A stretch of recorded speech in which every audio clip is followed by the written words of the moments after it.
Good evening, everybody, and welcome to another episode of the Neutral News Network. I'm Brian Armstrong alongside Jake, and today we're going to be talking about the looming government shutdown that will take place on Friday, the 13th or the 14th. Sorry, not the 13th. It would be appropriate if that was the case, but yeah, 2 days away. So definitely something to keep an eye on, and we're going to inform you today on what's happening in regards to that government shutdown and what is a government shutdown, what happens in the behind the scenes things, how they're used for political leverage, all that we're going to get into today.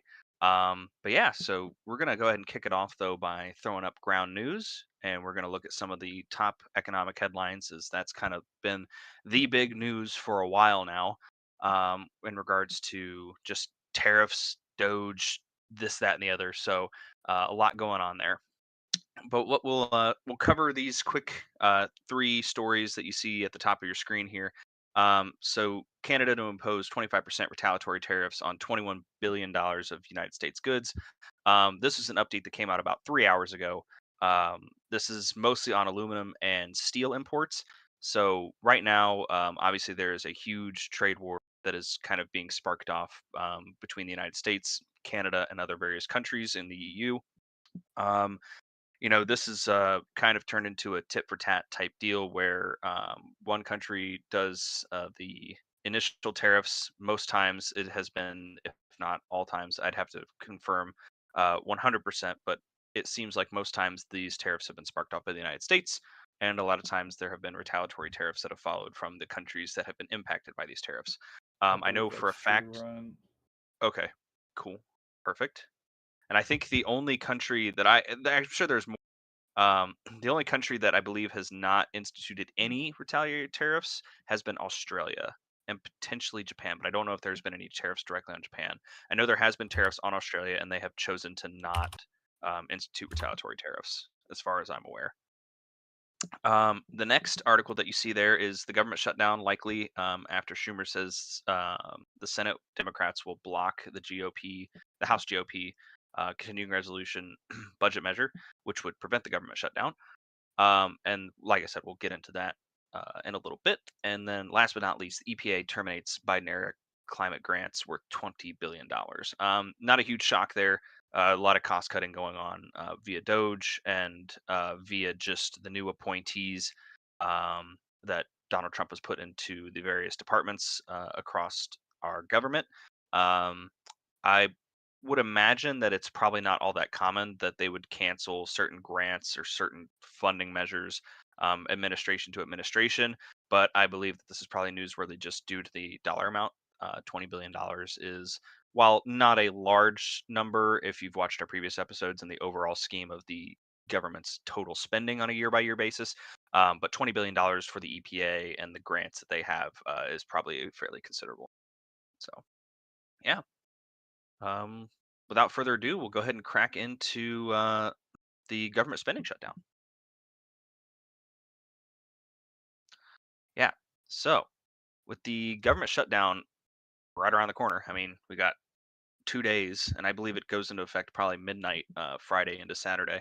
Um, you know, it's coming up quick, and that requires the very contentious political environment that we're in right now to come to an agreement, which Good you luck. know I was about to say it's very much like you just took a cat, you dropped it in a bathtub, and now you want to like cuddle up with it in your lounge chair. I don't think it's gonna go well. So, um, I mean, but yeah, I I feel mean, like these okay, things, in my opinion, I think yeah, these. I feel like it always goes like this. One side has something they want pushed, the other side doesn't agree. The government shuts down. yeah, the government might not shut down, but yeah, you hear about this You just. hear it, yeah. You Y- hear it, yeah. And it's all in the news. Everybody's talking about it, and then sometimes it happens, but sometimes like the government can shut down for you know, 2 hours, just throwing out a number. Because Hmm. because technically, people like to make fun of the congressmen and women just taking vacations all the time and never actually working. But in a situation like this, they could very well stay well into the night, like let's just say 2, 3, 4 a.m. And Trying to get this resolution passed if it's that close, and to your right? point, people say that because they just don't. They expect the problem to be fixed immediately. Right. And when in a two party system, it especially now Especially now, especially now. where both You, sides just don't have any common ground. Right. I mean, if a large quantity of bipartisan legislation got passed before the midterms, I would be very, very stunned. Um, Hmm. and I think what a lot of people just don't maybe understand right off the bat is that yes, Republicans do have control of the House, the Senate, and the presidency, but that does not mean that they have full control of the United States government. And yes, they also do have a majority on the Supreme Court as well. But there luckily is a way to prevent any government, whether that be Democrats or Republicans, from just going in and doing whatever they want and Cleaning passing things through house. Congress. Yeah, Yeah, doing right. whatever they Um, want. Yeah. Now I will say it doesn't take a ton, but when you really think about it on the grand scheme of the states, you need in this case you need 60 votes in the Senate, and right now everybody in the Senate is voting on party lines, and that currently means that you've got 53 Democrats and 47 Republicans. And right now, as it was during the last administration, any administration, the vice president can come in for a tie situation. And obviously, the vice president, being JD Vance, is a Republican and will side with the Republicans. So realistically, you've got 53 Democrats to 48 Republicans. So you'd have to flip um, uh, two. What is it? Yeah, no. Yeah, you'd have to flip. You'd have to flip all three Democrats to get to the number that you need to beat. Because if you only flip two, then you're at 51-51, and you're still at a tie. So um, basically, the only way that this bill will get passed that the House has put forward will be if some concessions are made by the Republicans in order to get this bill passed. Now, um, this kind of goes into something that Jake and I were talking about before the show started tonight. But realistically, if you're the Republicans, you don't have to give in to the Right. Democrats at all. And I mean, I mean, I know, and we'll go into some articles later that have some quotes from Mike Johnson, who's the Speaker of the House. Uh, he goes on and saying that every troop that doesn't get a paycheck, every TSA officer that doesn't get paid, or is under, like, basically every airport that's understaffed, that's going to be on Democrats. And this is very common rhetoric for both sides to go through back and forth. Basically, they're trying to score political They're points, pointing but the it's very finger. Yeah. Yeah. right. But I mean, they've got a point. The Democrats did this to Republicans when Joe Biden was in Hmm. office the last Yeah. 4 years. So I mean, it's very common. It's a political Um, strategy instead yeah, of absolutely. truth Right. Yeah. necessarily. Instead of them actually, trying to come to a common ground, Common. they just want Yeah. to try Yeah. and score political points. Both Right. sides are guilty of it. They have been for decades now Years. at this Yeah. point. Yeah. Yeah. Yeah. Yeah. But yeah, so um, basically, you've got a lot of Democrats who won't come to the table at all. You've got a lot of or Republicans that won't come to the table at all. But there probably is a small coalition on both sides that I wouldn't say are a bipartisan coalition, but are kind of one of those, like, Hey, we need to work together. Like right, we because don't want eventually, to, but we should. because in the end, let's just say this government shutdown were to start 2 days from now and last until the midterm elections uh, in in 2026. Literally, the Republicans would most likely lose in a landslide, only because they are the ones in charge, and not a lot of people get that. Unless you get those other Democrats on board, they're going to be like, well, the Republicans have control of the House, the Senate, and the presidency. Why aren't they fixing this government shutdown? Like, a lot of the American populace who, or yeah, a lot of the American population who don't actively focus on politics nor listen to what Chuck Schumer or what Mike Johnson have to say, they don't care. They They just probably see don't that the even. Republicans. I was gonna say Yeah, they probably don't even know who these people are. correct. Yeah, I mean, we're just plugged in because we hate ourselves.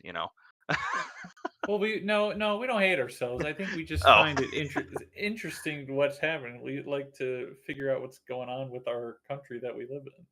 that is very true. That I is very don't true. think it's because we hate ourselves. We want to know what's going on. See, Jake, this is why you are a great addition to this show, because you've got an eternal sense of optimism. Yeah, I gotta have that I optimistic yeah. mindset. This is what happens, folks, when you're not on social media for a couple True, years. it's You're you're true. you're I you're don't have yeah, you social don't doom media. scroll half the time. Yeah, yeah. I do have TikTok, but that's it. That's propaganda. You're straight to jail. Oh, all right. See ya. Yep. All right, so we're gonna go ahead and crack into a Newsweek article that we have, and um, just for source bias checking, when it comes to Newsweek in regards to their bias, Ground News does have them as a centrist news platform. They also do have a portion of their website down below that actually lets you rate the fairness of the article, which I think is pretty cool. And I think you know more companies should actually try and implement things like that. Not that it might change the way they do things, but I'd be curious to see what people actually think. For something like that to work, you'd almost have to know what kind of you'd have to know like the people that are coming to the page, and Right, that's like you true. have to make sure you're getting like both Mhm. sides. And Zachary, real quick, can you potentially play that audio from the video that we got here? Can that will that go through on the stream? Yeah, should. Yeah, perfect. Let's play that. One of the most destructive and devastating steps that Donald Trump has ever taken. Who's going to be the victim? Americans' kids, America's school children. To get tax breaks for his billionaire friends and hurt our school children? I don't think that's what America wants. I don't think that's what America bought into. I sent my kids to public schools in New York City. Public schools are the bedrock of our country. I went to public schools. In fact, And they don't always succeed, as you saw. Most of the time. we went to Madison High School together. And I think PS 197? Yes. Have you heard any concern from constituents about how these cuts could affect other programs like school lunches, Head Start, Yeah, anything people, like that? if you use this blowtorch to the Department of Education and eliminate it, kids are going to go hungry. They're not going to be, I don't know where they're going to get their breakfast, where they're going to get their lunches. The schools are going to be so hard pressed. And a lot of these programs are part of the Department of Education as well as, of course, the Department of Agriculture. All right. So, interesting that he didn't actually talk about the government shutdown at all. Uh, he was mostly talking about Donald Trump's slash Doge's cuts to the Department of Education, and also I believe the Department of Agriculture cutting a couple billion I think dollars that go to like food banks and stuff like that for I food think it's purchases. almost saying I think in a way he did talk about it. I think he was saying that because Trump's doing this, why should we do this? Why shouldn't we shut the government down? Okay, that's fair. Yeah, that could be fair. It's just like, yeah, well, I mean, if he's gonna keep doing this and keep ransacking this, that, and the other, why should we Right. play ball? Right, yeah, exactly. I think that's Yeah. kind of what he's saying. At least that's how I took that. No, and I think that's fair. Yeah, I absolutely think that that's a fair point of view on that. Yeah, so cracking into this a little bit further. So the continuing resolution or CR, that's kind of what's going on right now. That's what's going on for a vote. So just as a very vague background into continuing resolutions. Continuing resolutions are things that the government passes, to fund the government. But they're kind of like, think of a band-aid on a bullet hole. They're not gonna fund the government forever. They're not gonna fund the government for even a whole year, but they're kind of put in place to fund the government for long enough people to pass other stuff, basically. Um, so the House Republicans put together the continuing resolution, which I also want to point out that for the last man, I don't have the exact number on the top of my head, but for quite some time, there have been quite a few Republicans who have never voted on a continuing resolution. They've never voted Hmm. yes on a continuing resolution ever. Is that And just this out of time principle, or is it just it has been, yeah. So some of okay? them are very stalwart anti-spending, like in general, like they don't want to spend another dollar type guys. So they've never voted yes, even for ones when the Republicans were in power. They've still never voted to pass a continuing resolution. This Okay. time, only one person did not vote yes, and that was Thomas Massey, who, again, I'm not very shocked. He is very much one of those like, if the government's spending 1 cent, that's spending 1 cent too many. He's very much of that mindset, so not totally surprised there. There was also one Democrat who did vote in favor for the bill, who was from Maine. I think, do I have his name? Jared Golden of Maine was the one lone Democratic lawmaker who voted yes. Which is important to note for him that he is a traditionally kind of more moderate leaning Democrat who represents a district that Trump carried by, I want to say, like 10% or something like that. But Trump carried the district that he represents. So him voting for it to try to keep his seat, doesn't really come as much of a surprise. And it changed nothing. Right. Let's be honest. Yeah, it changed nothing. So him voting for that is, of no cost to him. Realistically, honestly, any Democrats or Republicans could have voted whatever their political ambitions said in regards to this and passed it, because once it passes the House, it still has to go to the Senate. So trying to see here. Yeah, so oh, go ahead, Jake. Were you gonna say something? I just think of that what is it, Schoolhouse Rock song? Oh, yeah. The I'm Just a Bill. Oh yeah, thing. I'm just a bill Yeah, I just sitting think on of that. Capitol Hill. Yeah, I feel bad for that Bill right now. He's probably just like, oh my God, they're He's saying been such sitting mean there things to each other. forever. Right. Yeah. But yeah, so at the bottom there, right above the photo, you can see it says in the Senate, 60 to eliminate the procedural hurdles, but Republicans only have 53 votes in the chamber, and the House funding bill would fund the government into September if the Senate passes it. So basically, you can see that this is not this is a 6-month fix for the funding issue, and it's not going to break. It's not going to fund the government forever, and it's not going to break anything right now if they were to pass it. But yeah, so then down below at the bottom of the article, you can see that people have responded on Twitter/X.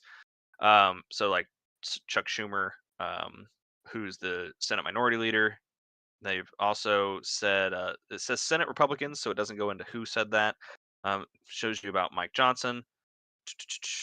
And then I do not know who Carmen Sabia is though. But yeah, I mean this is just typical stuff that you see. When it comes to these bills that are passed, they're gonna go back to the past and say, oh, you didn't want to shut down the government then. Why are you shutting it down now? It's all political back and forth. That's all it is. Yeah. So let's see. Looks like, so what do the Democrats want? I'm just reading that if you scroll up, Zachary, on that news article, so you can see what you were good. The Chuck Schumer tweet. Republicans do not have the votes in the Senate to pass the House CR. Our caucus is unified on a clean 30-day CR that will keep the government open and give Congress time to negotiate bipartisan legislation that can pass. So basically, they're trying to make it so there's you can add certain things to continuing resolution bills, like to pass things kind of in secret or like within the fine print of the legislation. So that's what they mean by a clean 30-day CR. And what they mean by that is, so right now, if they were to pass it tomorrow, right, the continuing resolution would last for 30 days. The government would be funded for 30 days. And April 13th, or how many days are there? March 31. So April 12th, we would be right in the same situation again. So, I mean, So it's basically just saying that we'll fund the government for a little bit. Right. We'll fund the government for 30 days. That way you guys don't get to be seen as shutting down the government. We don't get to be seen as shutting down the government, and we can keep, no offense, but we can keep arguing for the next 30 days and see if we can actually agree on something. That's what he's saying. So so it's to extend the argument. Correct. Yeah. It's basically like, hey guys, we're out of time to keep yelling at each other, so we should really pass this so we can yell at each other more. Yeah, it's basically the the continuing resolution as it stands now is all benefiting Republicans and what they want to do. Democrats are basically like, hey, let us have a few things. Let's give us 30 days for us to, get a few things in there before we pass this. Yep. Otherwise, guess we're going to shut down. Right. That's And I mean, you really have to think of it from the Democrats' perspective. In regards to, like I said, shutting down the government, it's bad because they will get blamed from people on the right. But then again, it's not their government right now. When you look at Chuck Schumer's name, his name is Senate Minority Leader. He does not have the majority, so therefore, a lot of people are just going to blanket look at the Senate and be like, well, "You guys have it. Why don't you fix it?" And you just can't. You have to come to some kind of agreement, like a good government should, in order to which, pass bills and legislation. like we said, and typically they work on it together in a bipartisan manner. Right, exactly. Like Zachary was just saying, right now it's very one-sided. The Republicans have a Mhm. ton of stuff in there that they want, Democrats don't. Um, and basically, until and unless they get something, they're not going to say yes. Um, yeah, and I mean that's kind of the big overall overreaching scenario that we're running into here. Do you want to go to that other Newsweek article, Zachary? Did Or I send you that? no, Oh, no, I you did didn't. not. Okay, Just one sorry, my Newsweek. bad. Then we can go ahead and actually, I am going to send you this real quick and see if you can pop it up because I think this is important. It kind of dives into like this specific instance here, and then we can go into like what actually happens during a government shutdown. So yeah, this is here basically talking about the actual vote itself and you know why everything is important and how the House approved the stopgap bill but not necessarily a chance that it's going to get passed. But yeah, this has the quote from Mike Johnson a little bit farther down in the what to know section. Here's the bottom line. This is a Johnson quote. Here's the bottom line. If congressional Democrats refuse to support this clean CR, they will be responsible for every troop who misses a paycheck, for every flight delay, from reduced staffing at TSA, and for every negative consequence that comes from shutting down the government. Um, yeah. So basically, Trump also said that he wanted Republicans to, quote, remain united, no dissent, fight for another day when the timing is right, unquote. Um, and just so down here, if you scroll a little bit, there's a portion where it says, it might be a little bit higher up. Should say something, the legislation trims 13 billion, if you can find that, Zachary. Yeah. So yeah, the legislation trims $13 billion in non-defense spending from the 2024 budget while increasing defense spending by 6 billion. So does not affect Social Security or Medicare, which is funded separately. And yeah, so this is I believe it's got some more of the cuts from Doge in there. And so yeah, Democratic memo warned that the bill could allow funds to be diverted from fentanyl prevention efforts, which I find that interesting because a lot of the tariffs, especially with Canada, are mentioned. Like the tariffs mention Canada needing to reduce the amount of fentanyl that came across the border. If I And remember correctly, Canada's not a big fentanyl supplier to the U.S. I believe I talked Maybe to I'm wrong. I don't Phil. remember what the. I I talked to somebody in law enforcement who's a friend of ours. You might know who I'm talking about, Jake, but I'll just Yeah, mention his name. I won't mention his full name, but Phil. yeah. Hmm.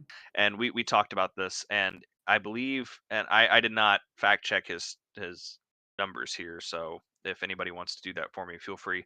I believe he said that 42 pounds of fentanyl went across the border, Okay, which that might be a recent which thing that I didn't hear about, but but and yes, is 42 there? pounds of fentanyl is a ton when you think of it, but in reality, you're trying to stop two suitcases, maybe three suitcases worth of fentanyl from crossing a border that is one of the largest in the world. Good luck, you know. Right. So, You can't just. We talked about this when I did my fentanyl thing. You can't. mhm. You can't get all of it. Right. No, you can't. You It's absolutely can't. I mean, impossible. that's right. Exactly. I You mean, do what the you second, can as an agent or a yeah, person in that position. You do what you but you can. right. But I mean, and that's the thing is that 99.9992% is still not 100, but it's pretty damn close. Um, but yeah, so kind of going back to this article here, obviously Democrats going back and forth, but here's kind of what goes into, um, you Okay, know, I see oh, this from this is as of June 22nd, 2023. Um sees total 42.15 pounds of colored fentanyl pills worth $2 million. hmm, That was in interesting, 2023 though. interesting. Hmm. And also, without going too off the rails, I wonder what the difference between colored and uncolored fentanyl is. But, uh, but yeah, so um, this article that Zachary's got pulled up here just kind of goes into how the Democrats and Republicans were yelling back and forth at each other. Um, and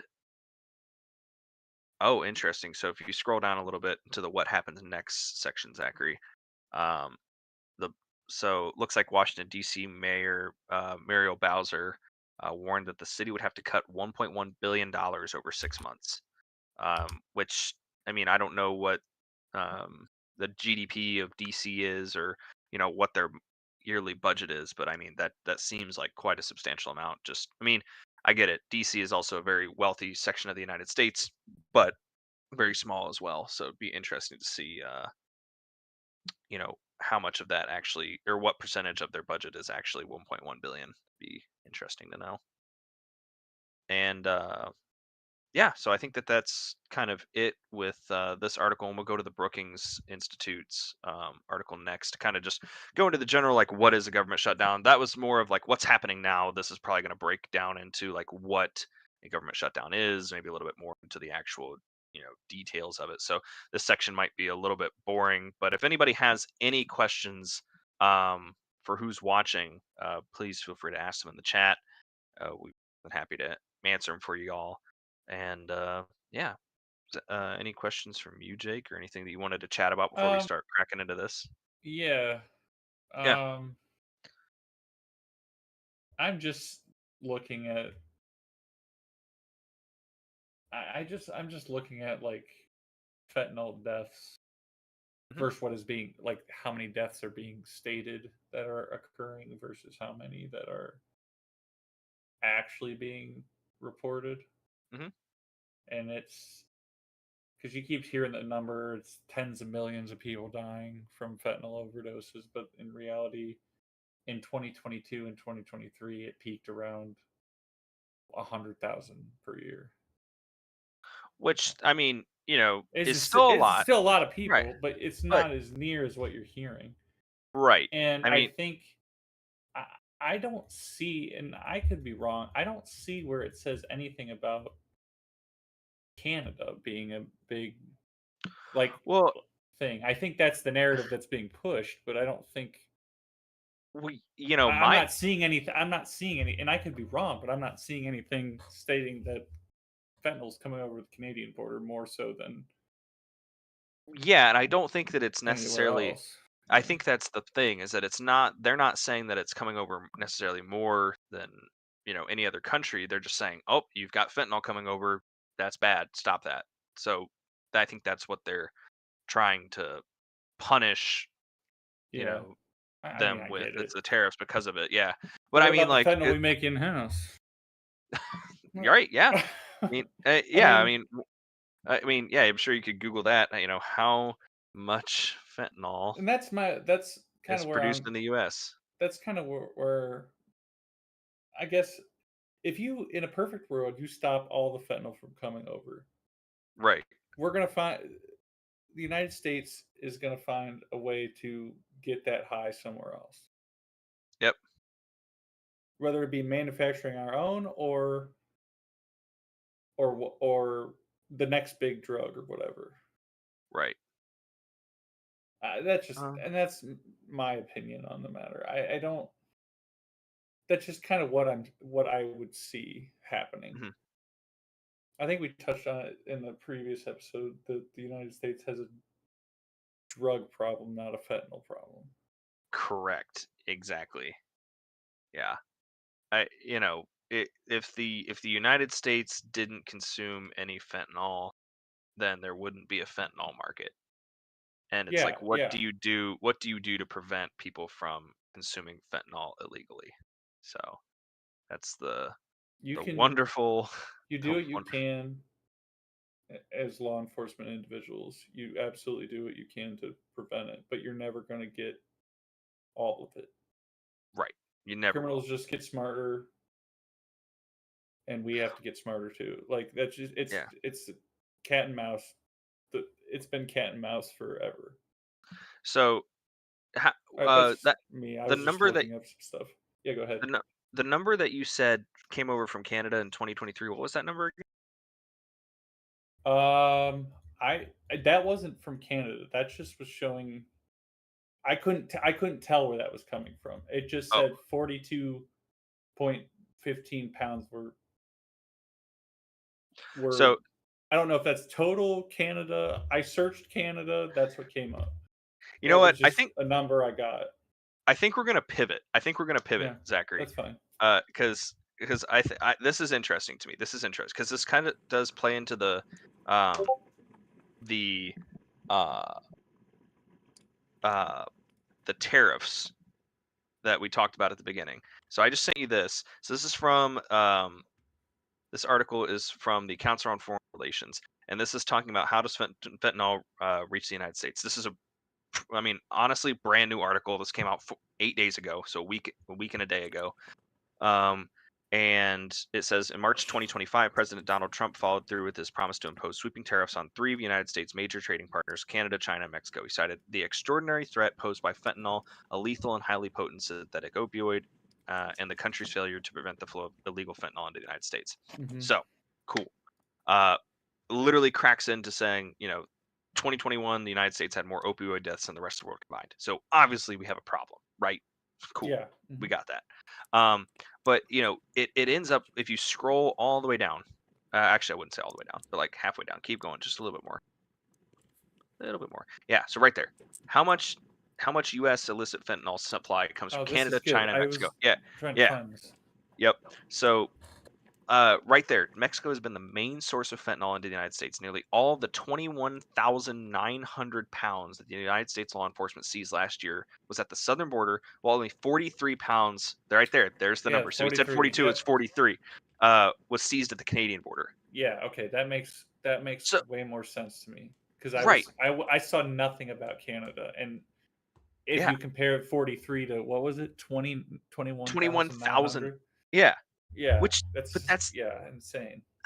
yeah. So, like, And then you know, that's not even what's coming from China, right. I mean, so like here we go. Well, actually, it might be. or It is might be. it? Yeah, China's role is a little more complicated. Ban fentanyl and all the potential fentanyl variants, but they make the precursor chemicals. Yeah, So yeah, I talked about that. Yeah. yeah. So so China ships the precursor chemicals and then so on and so forth. So, Were you gonna question. say something, Zachary? Yeah. Go ahead.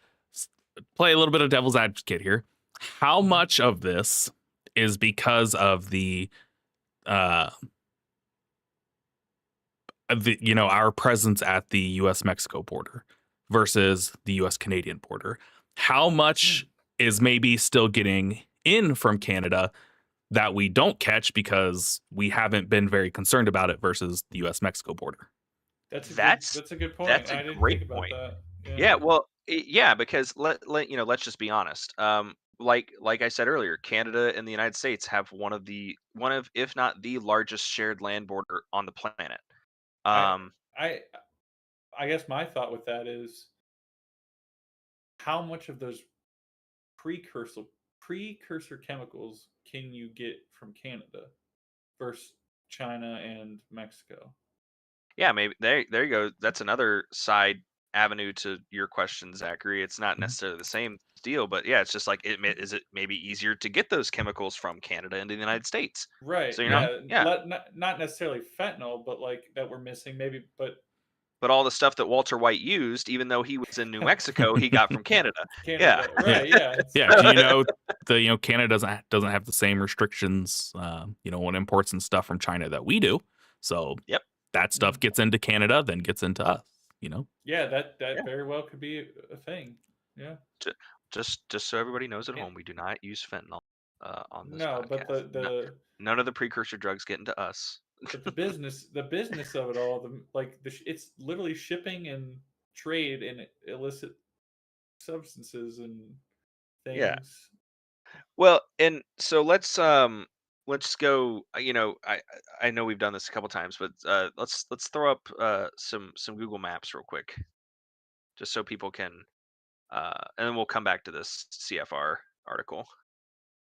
So let's go to good old the Detroit, the Motor City there. And let's go to the map that crosses it, or the bridge that crosses into Canada. Right there. Yep. So let's drop the little Google person of destiny on that bad boy.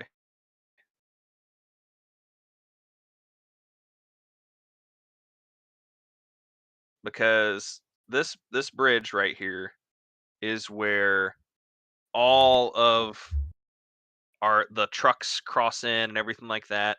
And let's be honest, the easiest way to probably get drugs in here, besides like literally walking them across the border, would be to put them in like trucks. And this is by far the busiest trade thoroughfare that the United States and Canada has between the two of them. Doesn't look like much because it's just a 4-lane bridged highway. But the Ambassador Bridge is definitely the largest avenue for traded goods to come between Canada and the United States. So if the chemicals were coming from one section and they wanted to bolster up one location, this is probably their best bet, because I'm going to go to another place that has what I would consider to be not a big thoroughfare, but enough. And let me see if I can find it here. Trying to find it. Where is that city? There you go, right here. So the city that I'm wanting you to go look at next, if actually do they even have a land bridge between the two? Surely they do. Yeah, they do. Okay. Yeah. International Falls. International Falls.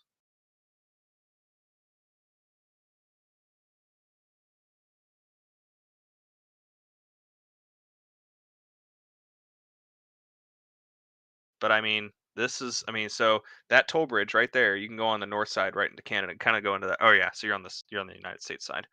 And how much? But yeah, that's it. How much presence do we have at that border? None. I mean, you can see that there's some manufacturing that goes there. There's obviously looks to be like what is PCA? Looks like just some kind of mass manufacturer, like on that south side of the river there. But that's another large city right along the border. But the United States and Canada, they don't share a ton of super large cities that are on the border. I mean, you have Sault Ste. Marie, that's in the UP of Michigan. That's right on the border. So you've got a few places on this massive, massive, massive border, right? That you can station additional, guardsmen to actually try and keep track of potentially illegal drugs coming into the country. Outside of Yeah. that, it's just, I mean, go to, I'm looking for like another city that's along the border, not even like at the border, but like somewhat along the border. Go to Morgan. I think we've looked at this before, but like you've got Morgan, USA, and that I believe is in the state of Montana. So yeah, Morgan, Montana. Right there. You're gonna so you've obviously got a customs office right there, but look at all the stuff that isn't guarded by customs. Look to your right. Look to your left. You know, Okay. somebody could have a drone, right? And they could have 15 pounds of fentanyl strapped to the bottom of that drone, and they could fly it to Farmer John. You know, They could fly it 10. in the back of a pickup truck waiting there. Yeah, I mean, yeah, I don't know for sure, but I'm willing to bet these crossings don't have the same fancy, thermal cameras, this, that, and the other that you see at the southern border. Yeah. So, They probably absolutely. Yeah. And just to put that in perspective, so let's go to the southern border now. Let's head on down.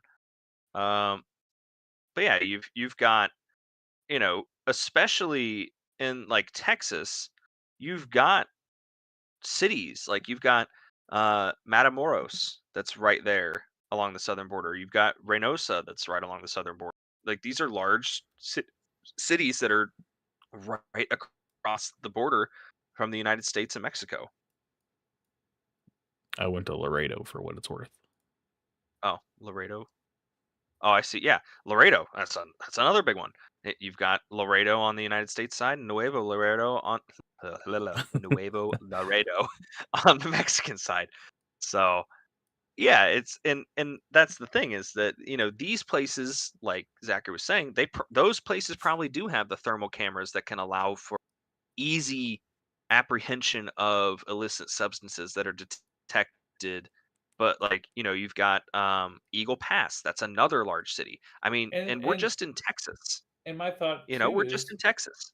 and my thought too, the those agents that do get placed at the Canadian border, they're probably bored out of their minds, waiting for something to Right, happen. right, and that's the thing, and it's no fault of their own, but it's just No, like do, right. But where I mean, actually look at the. Can you pull up the thumbnail of that article that I sent you, Zachary? Or like, can Uh, you just scroll up to the top image? Yeah.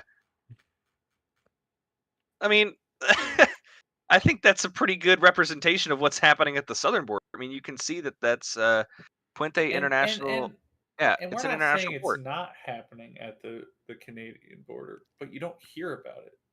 Right. You don't hear about it. And maybe maybe let's I'm going to kind of lean into Zachary's devil advocate line of thinking here.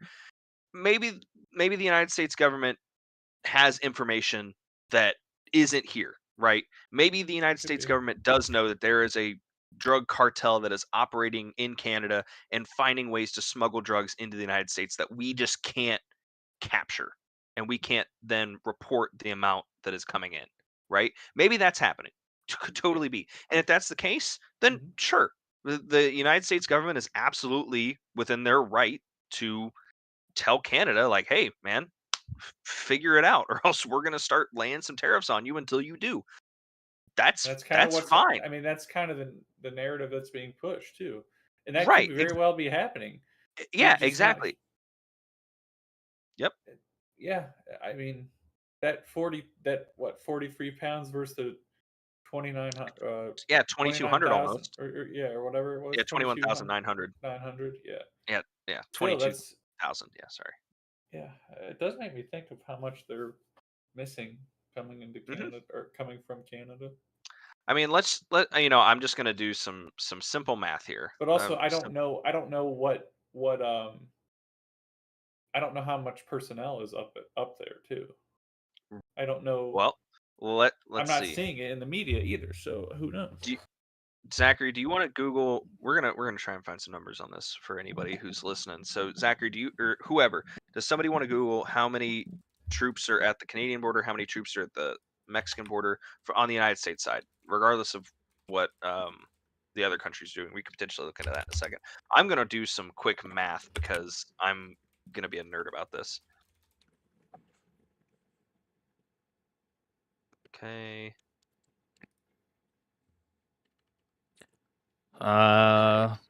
Do. So I'm So doing some really. Oh, go ahead, Zachary. it, from what I understand, Yep. we deployed 1,600 this year, and they joined roughly 2,500 that were already there at the southern border. At the southern border. Yeah. Okay. So can we? And I know that this isn't the perfect way to do it, but can you go back to Google Maps when you get a chance?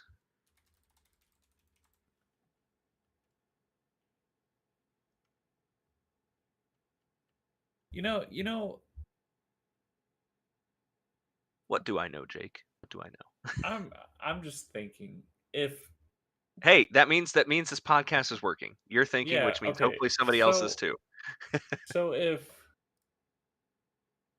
in an alternate world, Yeah. instead of putting the tariffs, Okay. couldn't you say, "Hey, Canada, can you send additional troops to your border So to be that's li- to help us look for this coming in because we don't want it in our country, and I'm sure you don't want to be sending it over to us either, unless you do for some weird reason you don't want to put the personnel out there. But it's just an alternate way of thinking about instead of these tariffs. so that was a stipulation of the tariffs where Oh, if okay, you okay. if you provide more troops, we will not put tariffs on XYZ. Oh, um okay, okay. and All right. yeah, so but then obviously there, so if I'm remembering correctly, what kind of happened was we initially proposed the tariffs. um Canada and Mexico both agreed to deploy more troops to the border to try and combat fentanyl coming over the border. And then Trump said that he would revisit the tariffs after a month. Okay, cool. Tariffs were Mhm. paused for a month. Tariffs paused for a month, and then early March, tariffs were kicked back on, even though Mexico and Canada still had their agreements in place to do this. So now that's where we're kind of at now, is that we put the tariffs back on, then we pause them, and now Canada apparently is putting on reciprocal tariffs on steel and aluminum. So it's a mess to keep track of right now. Absolute mess. Yeah, yeah. But It's a yes, lot. I do believe that was like a part of the stipulation of the Okay. initial tariff agreement, was that Okay. Canada and Mexico would provide troops of their own to try and secure their borders. Um, Okay. but I told Zachary to go back to Google Maps here, and I get it. The troops are obviously going to be focused and concentrated at crossings on the border, but just look at the southern border. If you could zoom into the southern border, 3,600 American troops to cover That's that it? border. That's what. Correct me if I'm wrong, And it Zachary. That's what you said. You said it was like 2,000 plus 1,600. Correct. Yep. So So 30, yeah, and is that 3,600 American troops to cover that is border. and is that because of people not wanting to do it, or is I, that because they don't have enough people to, or I we guess can, they're the same thing. yeah. I mean, we can mobilize the guard. You can mobilize each state's national guard to Guard, do right? certain things if you're declaring it an emergency. I mean, I think at times during Biden's president, I don't know if they're still ongoing now, but I know at times during Biden's presidency, I'm pretty sure Texas declared a emergency at the border when it came to. Are you doing the mileage, Zachary? yeah. So give or take some very rough line draw in there. It's Yeah. just about 1,500 miles of border to cover. Okay. So you can put approximately two troops every mile, give or take, but two and a half troops. Um, two and a half troops every mile. Um, Now, if you had a watchtower every mile and you had just the troops absolutely jacked to the teeth with caffeine and they would never went to sleep, then I think that could work. You could Or you yeah, could you could do it in shifts too. right, yeah. Yeah, you could, but I mean still, but that also means that And that is their job, right? Like right. And I'm it's sure just they not miss feasible. it too. I'm sure they Right. miss a lot Yeah. of the fentanyl coming in too. Mhm. And So and I it's mean, just Zachary, if you want to scroll up to the top and give me a rough estimate of Canada's border. I mean, hmm. I mean, I know it's the Mercator projection, and it obviously makes Canada look a little bit bigger than it is, but still, I mean, that's still a very large area to. Uh, the hell was that? I don't Oh, know. did you Just click up there, or did it just draw no, it? no. That's where it decided to go. So Okay. That's You where know, it's who am maybe. I to judge? You're the person drawing the line. You're supposed to. Well, clearly not. Clearly, Google's drawing the line, and that's where it thinks the Gotcha. border is. So. Ta-da!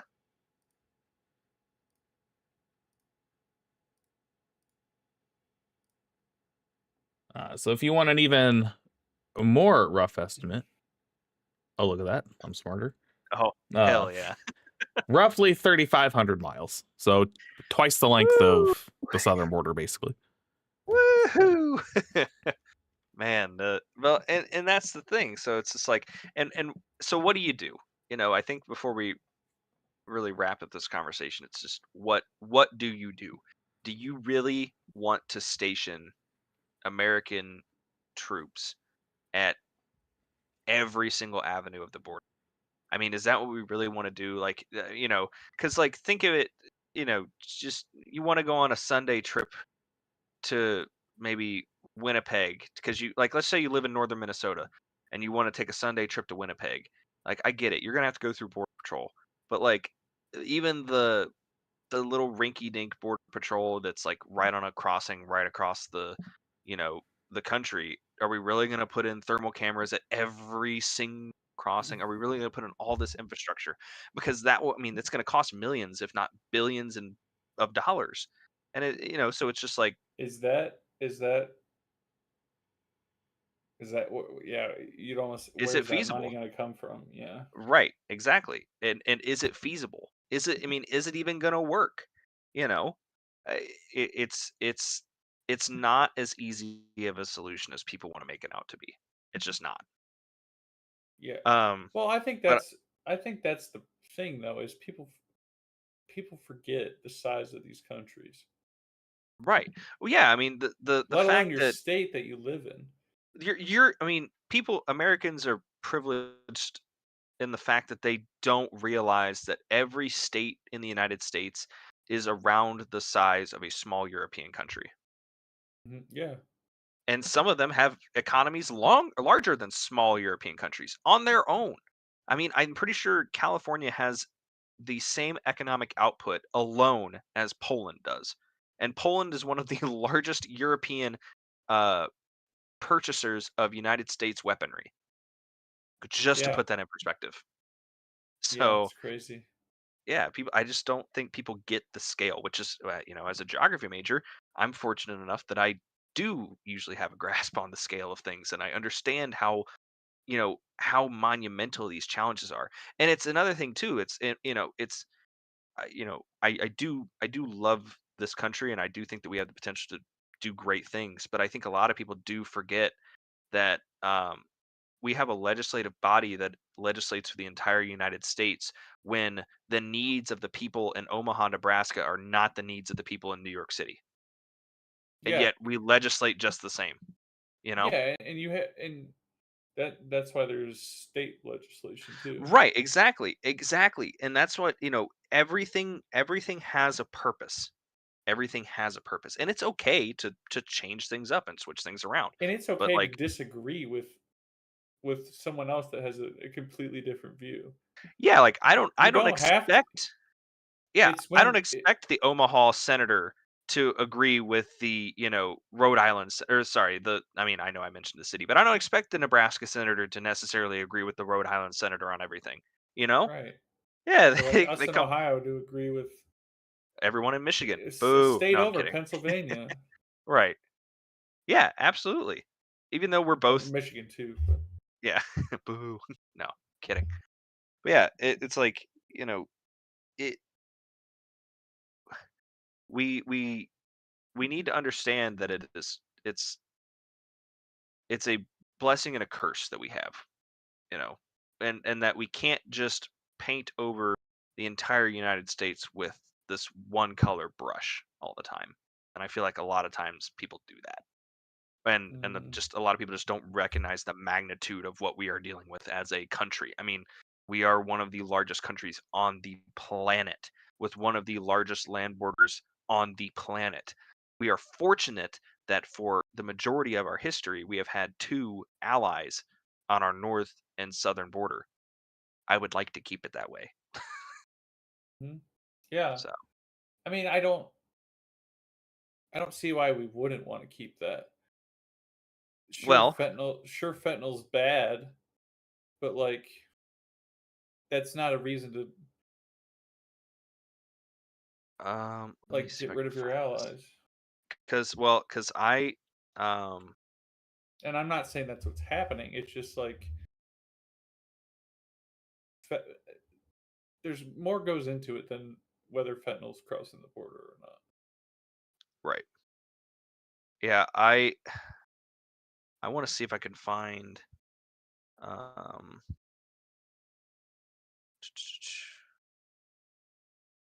before we kind of wrap up this video here. I want to see if I can find, because this is from Mark Carney. He's the new Prime Minister of Canada. Um, he had a speech that was not very friendly towards the United States. Let me see if this is the video. I'm listening to it on my own way. Yeah.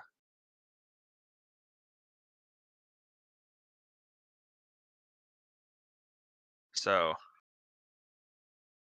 yeah.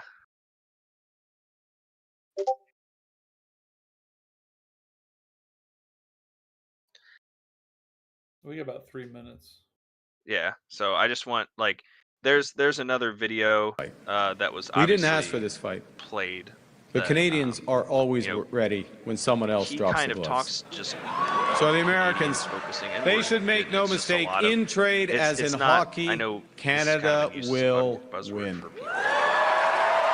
Those Americans. Now, to And I Americans, think you can go ahead and pause it there. I say to you, But like, Canadian nationalism has definitely been on the rise, and it's think of it like nationalism, just more inward focused, more your country forward. Think the America First movement, and inherently that's not a bad thing. It's just when you start to isolate yourself from the rest of the world, it can be troublesome. Yeah, that's a good Yeah, way of putting that. yep. But yeah, so I think that's just the main thing here. I know we kind of started on the government shutdown, but then we kind of took a worldwide view of fentanyl and kind of you know The tariffs. country Well, that's the inch narrative. yeah. That's what's being told. And that's what's going on right now. I mean, Yeah. those are the big things that are happening right now. The tariffs are huge, and they do have impacts on your daily life, whether you know it or not. You will feel the impacts of them eventually. Yeah. So, but yeah, In all aspects, like stuff you might not even interact with that will affect, like you won't things that'll interact with you, like what Brian's holding up right now is an aluminum can. this is an aluminum can, and if you impose a 25% tax or tariff on the aluminum can, guess what? It's going to be worth 25% more, or it's going to cost 25% more. So And that's because yeah, whoever makes it, it has to pay more for it. So then the for the consumer, imported aluminum. Yep. yep, and then the consumer has to pay more on that. Right. Unless they That's where want to the eat the tariff 25% whole.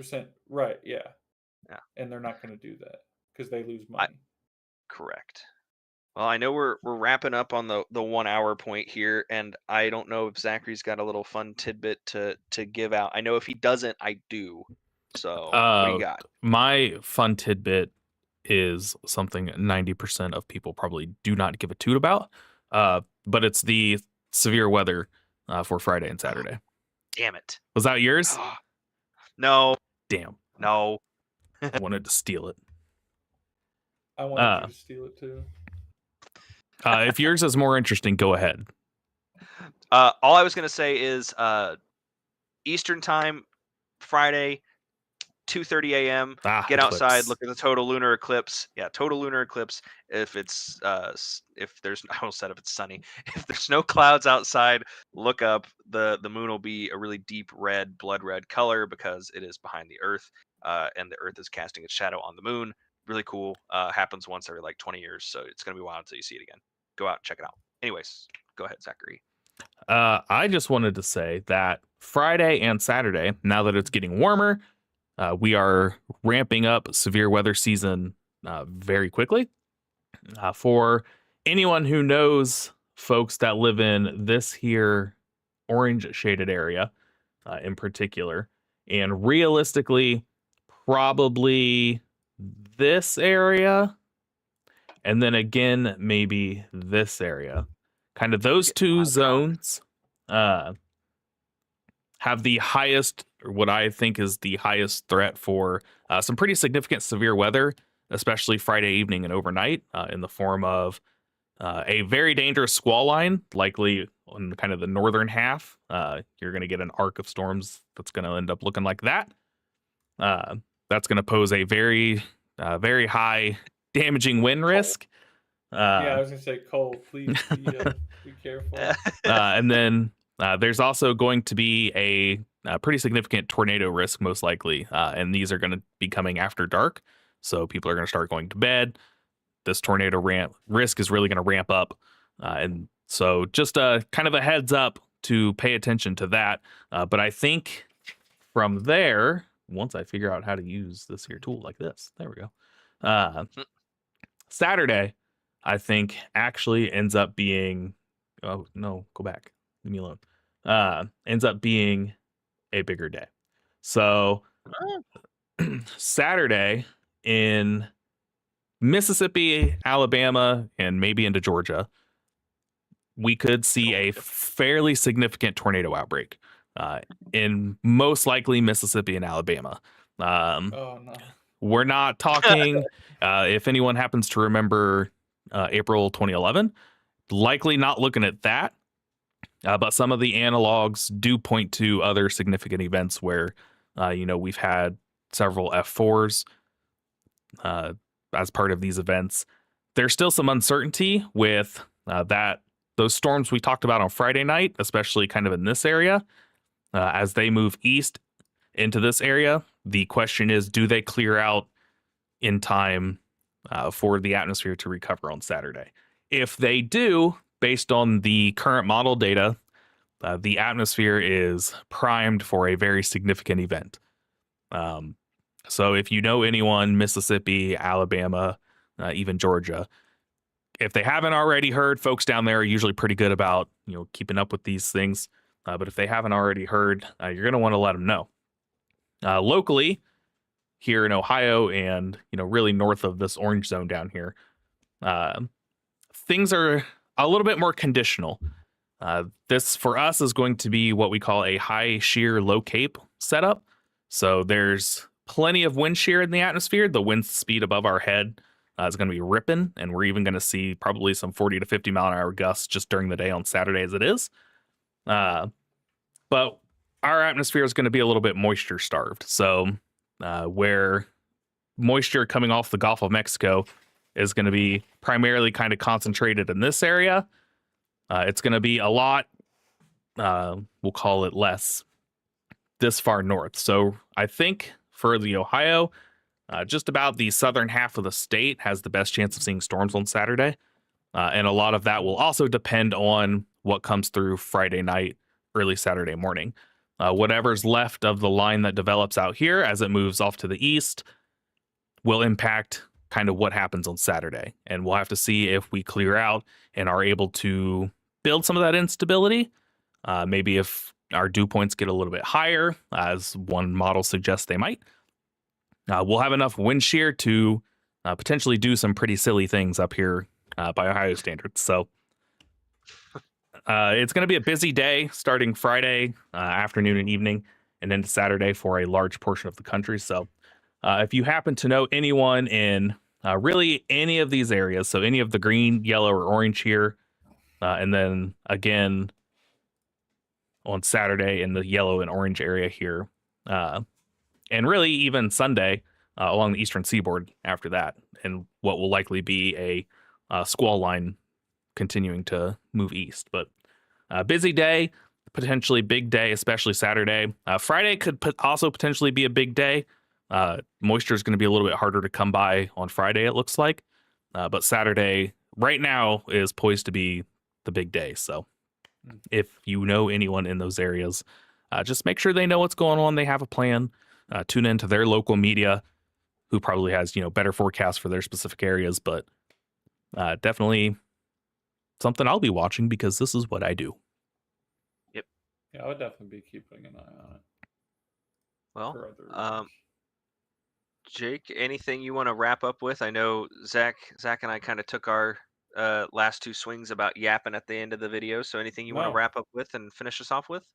I guess if we ever give some if we say something incorrectly or you find something that points to something else, please let us know. Yep, absolutely. Thanks so much. Appreciate that insight, Jake. And honestly, like Jake said, we do our best to give you guys information. So if you find something's inaccurate, just reach out, let us know. Just please be respectful about it. We're not perfect. We do our Yell at best. us if we're wrong, but do it gently. And Yeah, do it nicely. link the sources, link the videos, Yeah, that's a link great the point. stuff that we want that you are seeing. Absolutely. All right. Well, with that, this concludes another episode of the Neutral News Network. I'm Brian alongside Jake and Zach, and we wish you all a great rest of the evening, and we hope to see you the next time we are live. Greatly appreciate it, and yeah,